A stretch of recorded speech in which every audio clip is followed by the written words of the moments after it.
Speaker sir, నిన్న నేను మాట్లాడిన దానిలో అన్పార్లమెంటరీగా నేను ఏం మాట్లాడానో వారు కనీసం కోట్ చేయలేదు అధ్యక్ష. నేను ఏం అన్పార్లమెంటరీగా మాట్లాడాను నేను అనుకోలేదు. మాట్లాడితే తప్పకుండా మీరు అప్పుడే ఆపేటోళ్ళు, ఎందుకంటే మీరు అన్నీ వింటున్నారు, మీరు అప్పుడే ఆపేటోళ్ళు. కాబట్టి రికార్డులో నుంచి తొలగించాల్సిన అవసరం ఉందని నేను అనుకోవట్లేదు. నెంబర్ 1, నేను ఏమన్నాను అధ్యక్ష? నేను ఏమన్నా అనకూడని మాటలేమన్నా? ముఖ్యమంత్రి గారి లాగా నేను ఏమన్నా బడివే అన్నానా?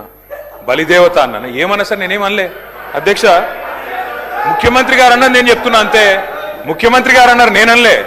ఇప్పుడు ముఖ్యమంత్రి గారు మాట్లాడింది కరెక్టే అయితే, ముఖ్యమంత్రి గారు మాట్లాడింది రికార్డులో ఉంటే నేను మాట్లాడింది కూడా ఉండాలి కదా సార్ అధ్యక్ష. ఇప్పుడు శ్రీధర్ బాబు గారు ఒక మాట అన్నారు అధ్యక్ష. శ్రీధర్ బాబు గారు ఒక మాట అన్నారు. గౌరవ స్పీకర్ గారు, అపెలేట్ అథారిటీ ట్రైబ్యునల్ వారు రాజ్యాంగ పరిధిలో అధ్యక్ష రాజ్యాంగ పరిధిలో పనిచేసే శాసనసభ ఇది. శాసనసభ అంటే ఇక్కడ శాసనాలు చేసే సభ అధ్యక్ష. హైకోర్టు తీర్పుల మీద సుప్రీంకోర్టు అయ్యా కూర్చో, నీకు మంత్రి పదవి రాదులే, కూర్చో అధ్యక్ష. స్పీకర్ గారు మరి మీ విచక్షణాధికారం ఫైనల్. హైకోర్టు కానీ సుప్రీంకోర్టు కానీ ఇచ్చిన తీర్పుల మీద కూడా ఇదే సభలో మనం ఎన్నోసార్లు చర్చించాం. మన బీసీ రిజర్వేషన్ల విషయంలో కూడా మరి హైకోర్టు తీర్పులున్నాయి, సుప్రీంకోర్టు తీర్పులున్నాయి. అయినా కూడా శాసనసభలో ఇక్కడ మాట్లాడుకున్నాం. ఇవాళ నేను మీకు ప్రార్థించేది ఒకటే అధ్యక్ష, మిమ్మల్ని కోరేది నేను ఒకటే అధ్యక్ష, దయచేసి హౌస్ని ఆర్డర్లో పెట్టండి అధ్యక్ష. ఏం అరుపులు ఆయన అరుపులు గావు కేకలు ఎందుకు సార్? మాట్లాడి మైక్ ఇవ్వండి, తర్వాత నేను వద్దంటున్నా. ఆయనకి ఏం కావాలో ఇవ్వండి సార్. మంత్రి పదవి కావాలంటే పైరు వేసుకోమనండి అధ్యక్ష.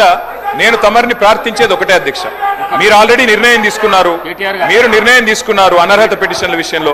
కానీ నేను మీకు గుర్తు చేస్తా ఉన్నా అధ్యక్ష, నేను చెప్పింది కాదు అధ్యక్ష. గౌరవ ముఖ్యమంత్రి గారు రేవంత్ రెడ్డి గారు అన్న మాట, గౌరవ పెద్దలు ప్రతిపక్ష నాయకులు, జాతీయ ప్రతిపక్ష నాయకులు రాహుల్ గాంధీ గారు అన్న మాట, న్యాయపత్రంలో చెప్పిన మాట, ఎవరైనా పార్టీ మారితే ఆటోమేటిక్ డిస్క్వాలిఫికేషన్ అని చెప్పిన మాట ప్రస్తావించాను, న్యాయపత్ర ప్రస్తావించాను. ఎవరైనా ఒక పార్టీలో గెలిచి ఇంకో పార్టీ కేటీఆర్ గారు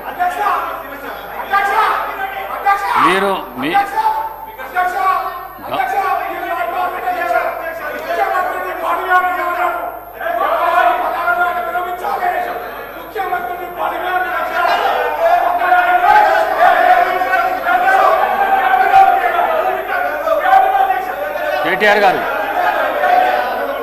కేటీఆర్ గారు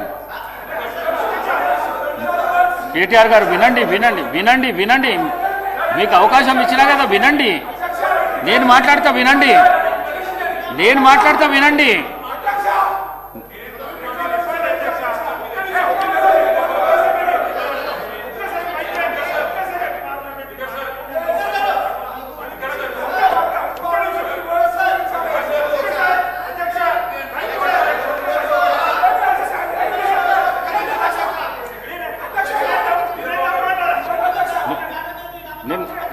నేను మాట్లాడతా 2 నిమిషాలు వినండి.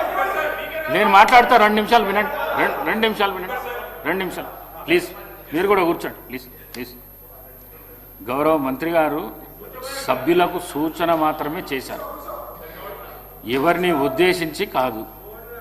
కావున దీనికి క్లారిఫికేషన్స్ అవసరం లేదు. మీ పేరు తీసినందుకు మీరు మాట్లాడేసిండ్రు.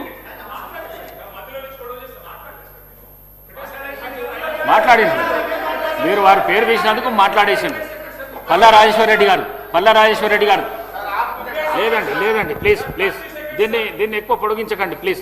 పల్లా రాజేశ్వర రెడ్డి గారు పేరు తీసినందుకు మాట్లాడేసిండు, అయిపోయింది. పల్లా రాజేశ్వర రెడ్డి గారు, ఎల్ల మినిస్టర్ గారు, సీనియర్ శాసనసభ్యులు కేటీఆర్ గారు, సార్ చట్టసభలకు సంబంధించి ఇక్కడ ప్రస్తావన చేసే పదాల విషయంలో చాలా జాగ్రత్తగా మాట్లాడాల్సిన అవసరం బాధ్యతమైపోయినది. సార్ ఈరోజు నేను వాటిని కూడా కోరుతా ఉన్నాను, please don't use unparliamentary language sir. You are educated man.